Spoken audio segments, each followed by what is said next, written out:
Hello friends, welcome to my YouTube channel biology study. I am Meena Choudhary. हमारा chapter चल रहा था इकोसिस्टम, जिसके हमने लगभग 4 पार्ट्स कंप्लीट कर लिए थे। एंड जो लास्ट वीडियो है उसके अंदर हमने जो टॉपिक देखा था वो है एनर्जी फ्लो, यानी कि इकोसिस्टम का थर्ड फंक्शन है एनर्जी फ्लो, जिसमें हमने 2 फंक्शन पहले ही देख लिए थे, प्रोडक्टिविटी एंड डिकम्पोजिशन। ठीक है, और एनर्जी फ्लो के अंदर भी हमने जो मेजर पोर्शन है वो कंप्लीट कर लिया था, और आज हम स्टार्ट कर रहे हैं उसका जो हमारा बचा हुआ पार्ट्स था वो। तो जहाँ पे हमने लास्ट वीडियो में छोड़ा था उसके आगे से स्टार्ट करते हैं। Organisms occupy a place in the natural surroundings or in a community according to their feeding relationship with other organisms. तो जो ऑर्गेनिजम्स है ना, वो अपने नेचुरल सराउंडिंग या फिर कम्युनिटी के अंदर अपनी एक जो प्लेस है उसको ऑक्यूपाई करते हैं। ठीक है, किसके अकॉर्डिंग? अपनी जो फीडिंग रिलेशनशिप है ऑर्गेनिजम्स के साथ उसके अकॉर्डिंग।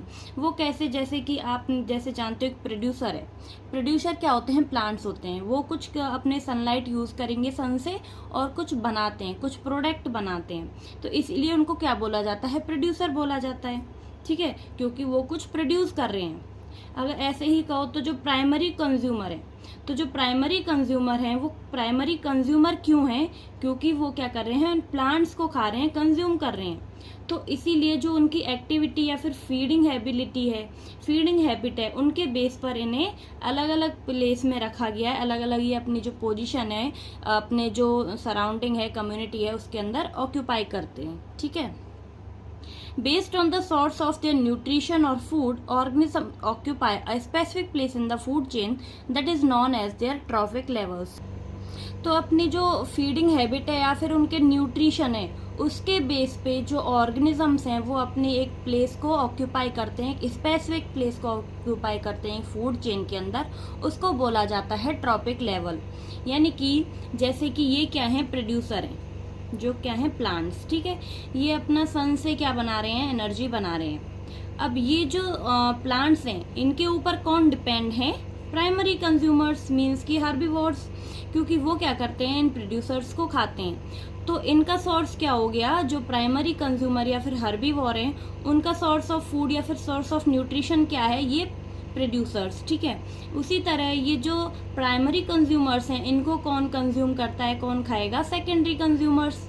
तो जो ये सेकेंडरी कंज्यूमर हैं, इनका जो फूड ऑफ सोर्स ऑफ जो फूड है या फिर न्यूट्रिशन है, उनको कहाँ से मिल रहा है? जो प्राइमरी कंज्यूमर्स हैं उनसे। ठीक है, तो इनके लिए जो सोर्स ऑफ फूड है वो क्या है? Primary consumer.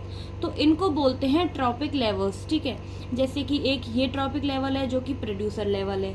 Second trophic level क्या हो गया? Primary consumers.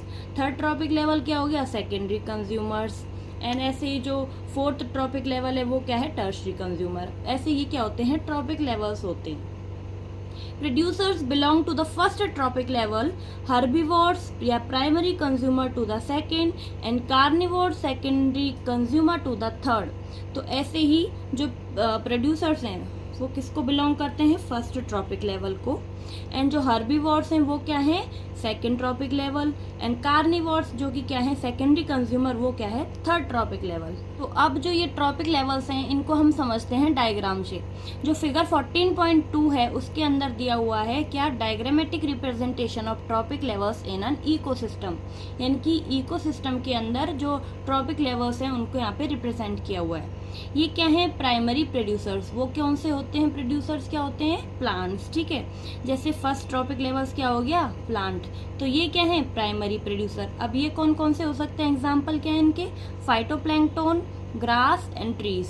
फाइटोप्लैंक्टन्स कहाँ होते हैं? एक्वेटिक इकोसिस्टम में, ग्रासलैंड इकोसिस्टम में ग्रास एंड टेरेस्ट्रियल में ट्रीज। ठीक है, अब सेकंड जो ट्रॉपिक लेवल है यानी कि हर्बीवोर्स, वो क्या है? प्राइमरी कंज्यूमर, क्योंकि वो क्या कर रहे हैं? प्राइमरी जो प्रोड्यूसर्स हैं इनको कंज्यूम कर रहे हैं। ठीक है, तो सेकंड ट्रॉपिक लेवल क्या हो गया?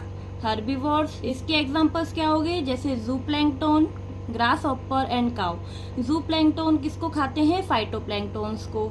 ठीक है, जो जूप्लैंक्टन्स हैं उनका सोर्स ऑफ एनर्जी या सोर्स ऑफ फूड क्या है? फाइटोप्लैंक्टन। ग्रास हॉपर किसको खाएगा? ग्रास को। काउ किसको खाएंगी? ट्रीज को। ठीक है, अब थर्ड ट्रॉपिक लेवल क्या है? कार्निवोर्स। ठीक है, जो कार्निवोर्स हैं वो किसको खाते हैं? प्राइमरी कंज्यूमर या फिर हर्बीवोर्स को। तो जो थर्ड ट्रॉपिक लेवल है वो क्या है? सेकेंडरी कंज्यूमर्स हैं। ठीक है, जैसे बर्ड्स, फिशेस एंड वॉल्फ। ठीक है, ये किसके एग्जाम्पल हो गए? सेकेंडरी कंज्यूमर्स के। ऐसे ही फोर्थ ट्रॉपिक लेवल क्या है? टॉप कार्निवोर्स का। जो ये टॉप कार्निवोर्स हैं वो क्या कहलाते हैं? टर्शरी कंज्यूमर्स, जैसे कि मैन एंड लायन। ठीक है, ये किसको खाते हैं? इन सबको खा सकते हैं, फिशेस को खा सकते हैं। तो ये क्या हो गए? जो मैन एंड लायन है वो क्या है? टॉप कार्निवोर्स हैं या फिर टर्शरी कंज्यूमर्स हैं। ठीक है, तो ये क्या हो गया? यहाँ पे इसमें दिखाया हुआ है ट्रॉपिक लेवल्स जो कि इकोसिस्टम के अंदर प्रेजेंट होते हैं। क्या है? First trophic level, second, third and fourth trophic levels तक इसमें बताया हुआ है। The important point to note is that the amount of energy decreases at successive tropic levels. तो इम्पॉर्टेंट पॉइंट जो हमको नोट करना है वो क्या है कि जो अमाउंट ऑफ एनर्जी है ना, वो ट्रॉपिक लेवल्स जैसे जैसे बढ़ते जाते हैं तो जो एनर्जी है वो कम होती जाती है, डिक्रीज होती रहती है। जैसा कि हमने लास्ट वीडियोस में देखा था कि जो सेकंड लॉ ऑफ थर्मोडायनेमिक्स है वो क्या होता है? कुछ जो हीट है वो लॉस होती है। तो जैसे कि ये क्या है? ये क्या है? प्रोड्यूसर्स के बाद क्या आएंगे? हर्बीवोर्स या फिर प्राइमरी कंज्यूमर, फिर क्या है? सेकेंडरी कंज्यूमर, फिर क्या है? Tertiary consumers. तो अब जो एनर्जी है ना, सबसे ज़्यादा एनर्जी जो है वो किस में पाई जाएगी? इन प्रोड्यूसर्स के अंदर। ठीक है, क्योंकि उसके बाद क्या होगा? जैसे ये एनर्जी हर्बीवोर में जाएगी तो यहाँ से कुछ जो हीट की फॉर्म में एनर्जी है वो लॉस हो जाएगी। ऐसे ही जो कुछ एनर्जी है वो यहाँ पे हीट की फॉर्म में लॉस होगी और कुछ यहाँ से। तो ऐसे जो एनर्जी है उसका अमाउंट क्या होता है? डिक्रीज होता रहता है जैसे ही हम लोग सक्सेसिव ट्रॉपिक लेवल्स की तरफ ऊपर की साइड बढ़ते हैं।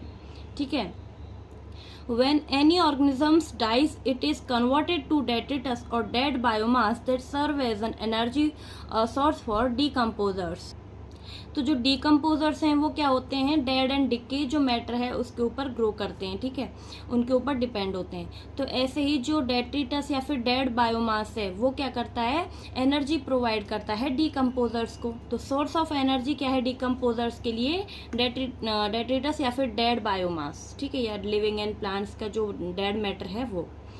Organisms at each tropic level depend on those at the lower tropic level for their energy demand. तो इसका क्या मतलब है कि जो इकोसिस्टम है उसके अंदर जो ये ट्रॉपिक लेवल्स है ना, ये ट्रॉपिक लेवल्स क्या होते हैं? जो अपने से नीचे वाला ट्रॉपिक लेवल होता है उसके ऊपर डिपेंड होते हैं। ठीक है, वो कैसे? जैसे कि ये एक ट्रॉपिक लेवल है, इसके ऊपर ये ट्रॉपिक लेवल है। ये जो फर्स्ट ट्रॉपिक लेवल है इसके ऊपर कौन डिपेंड है? ये सेकेंड ट्रॉपिक लेवल। ठीक है, जो सेकेंड ट्रॉपिक लेवल है यानी कि हर्बीवोर्स हैं वो अपनी सोर्स ऑफ मतलब एनर्जी के लिए किसके ऊपर डिपेंड है? प्लांट्स के ऊपर। ठीक है, क्योंकि जो इनको हर्बीवोर्स हैं इनको एनर्जी कहाँ से मिल रही है? प्लांट से। उसी तरह जो ये सेकेंडरी कंज्यूमर्स हैं यानी कि जो ये थर्ड ट्रॉपिक लेवल है ये किसके ऊपर डिपेंड है अपनी एनर्जी डिमांड के लिए? हर्बीवोर्स पे, क्योंकि ये इनको खाता है तो इनको एनर्जी कहाँ से मिलेगी? हर्बीवोर से। ऐसे ये जो ट्रॉपिक लेवल है ऊपर का ये डिपेंड है इसके ऊपर, जो सेकेंडरी कंज्यूमर्स हैं उनके ऊपर। तो ऐसे ही जो ईच ट्रॉपिक लेवल है वो अपने नीचे वाले ट्रॉपिक लेवल पे डिपेंड होता है किसके लिए? एनर्जी डिमांड के लिए। ठीक है, each trophic level has a certain mass of living material at a particular time called as standing crop. तो सबसे पहले इसका मतलब देखते हैं। जो स्टैंडिंग क्रॉप है उसका क्या मतलब है? स्टैंडिंग क्रॉप क्या होता है कि जैसे हर एक ट्रॉपिक लेवल्स में क्या होता है, कितना बायोमास या फिर कितना जो लिविंग मटेरियल है वो प्रेजेंट है, वो होता है स्टैंडिंग क्रॉप। यानी कि जैसे ये एक इकोसिस्टम है, इसमें क्या है? बहुत से प्लांट हैं। ठीक है, अगर बहुत सारे प्लांट हैं, क्वांटिटी और नंबर इनके ज़्यादा है तो इनका बायोमास भी ज़्यादा है, तो यहाँ पे क्या है? स्टैंडिंग क्रॉप ज़्यादा अमाउंट में प्रेजेंट है। ये दूसरा इकोसिस्टम है, इसमें मान लो प्लांट्स और नंबर ऑफ प्लांट्स या फिर क्वांटिटीज कम है तो इसका बायोमास भी कम है। ठीक है, यहाँ पे इसका मतलब क्या है? जो लिविंग मटेरियल है वो भी कम है, तो इसीलिए यहाँ की जो स्टैंडिंग क्रॉप होगी वो कम होगी। तो समझे ना, स्टैंडिंग क्रॉप क्या होता है कि जी किसी जो ट्रॉपिक लेवल है उसके अंदर जो बायोमास या फिर लिविंग मटेरियल है या फिर उनकी जो लिविंग मटेरियल की क्वांटिटी या फिर नंबर अगर ज़्यादा है, अच्छा है, उसको बोला जाता है standing crop. The standing crop is measured as the mass of living organisms और the number in a unit area. तो स्टैंडिंग क्रॉप को कैसे मेजर किया जाता है कि जो लिविंग ऑर्गेनिजम्स हैं या फिर जो बायोमास है उससे, या फिर जो उनका नंबर है किसी यूनिट एरिया के अंदर। ठीक, किसी पर्टिकुलर एरिया के अंदर जो ऑर्गेनिजम्स हैं उनका बायोमास या फिर नंबर को क्या बोलेंगे हम लोग? Standing crop. ठीक है, the biomass of a species is expressed in term of fresh और ड्राई वेट। तो अब जो ये बायोमास है ना उसको एक्सप्रेस किया जाता है फ्रेश या फिर ड्राई वेट में। तो इसका क्या मतलब है, जैसे किसी जो एनिमल है उसके अंदर क्या होते हैं, 2 वेट देखे जाते हैं, ड्राई वेट और फ्रेश वेट। ठीक है, तो कोई एनिमल है या फिर प्लांट है, अगर उसका जो बायोमास है वो कम है तो स्टैंडिंग क्रॉप कम है, तो उसमें क्या है, जो हम लोग इनका वेट देखते हैं वो ज़्यादातर हम लोग ड्राई वेट में देखेंगे, क्योंकि ड्राई वेट जो होता है ना, ड्राई वेट हमेशा स्टेबल रहता है। ठीक है, और जो फ्रेश वेट होता है वो थोड़ा अनस्टेबल होता है, यानी कि चेंज होता है। वो कैसे, क्या होता है, जैसे कि जो ड्राई वेट होता है ना, उसमें क्या होता है, मॉइस्चर या फिर जो लिक्विड है वो नहीं प्रेजेंट होता है, इसको बोलते हैं हम ड्राई वेट। और जो फ्रेश वेट होता है ना, उसके अंदर मॉइस्चर, जो बॉडी के अंदर मॉइस्चर प्रेजेंट है और लिक्विड प्रेजेंट है, उसको सबको मिला के हम लोग बोलेंगे उसका फ्रेश वेट। ठीक है, तो जो सीजन्स होते हैं ना, अलग अलग सीजन आते हैं, तो उनके अकॉर्डिंग जो ये बॉडी का मॉइस्चर है वो घटता और बढ़ता है। तो इसी वजह से जो फ्रेश वेट होता है ना एनिमल का, वो भी चेंज होता रहता है। तो हम लोग जो स्पीसीज का बायोमास है मेनली हम देखेंगे ड्राई वेट से, क्योंकि जो ड्राई वेट होता है ना वो चेंज नहीं होता है, वो स्टेबल रहता है। Measurement of biomass in terms of dry weight is more accurate. तो जो मेजरमेंट है बायोमास का वो हम कैसे मेजर करते हैं, ड्राई वेट में, क्योंकि ये क्या होता है, एक्यूरेट होता है, स्टेबल रहता है। The number of tropic levels in the grazing food chain is restricted. The transfer of energy follow 10% law. Only 10% of the energy is transferred to each tropic level from the lower tropic level. तो जो अब हम देखने वाले हैं कि जो number of trophic levels है ना ग्रेजिंग फूड चेन के अंदर, वो लिमिटेड रहते हैं, रेस्ट्रिक्टेड रहते हैं। वो क्यों, क्योंकि इनमें क्या होता है, जो 10% लॉ है एनर्जी फ्लो का वो चलता है।